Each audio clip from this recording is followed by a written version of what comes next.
ఆ వీరుడి కథ చెబుతా. వీరుడి కథ. తూర్పు దిక్కున కొండ దిగువలో ఒక పెద్ద అడవి ఉంది.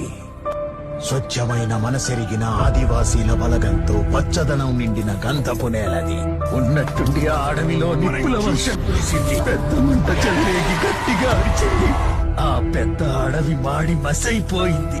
అయితే అదిరి చెదిరిపోయి సుక్కల్లో సందమామలాగా ఆకాశం క్షీరాంచుల్లో దాక్కొని కూర్చున్నప్పుడు జ్వాల కన్నది ఒక జ్వాలాపుత్రుణ్ణి.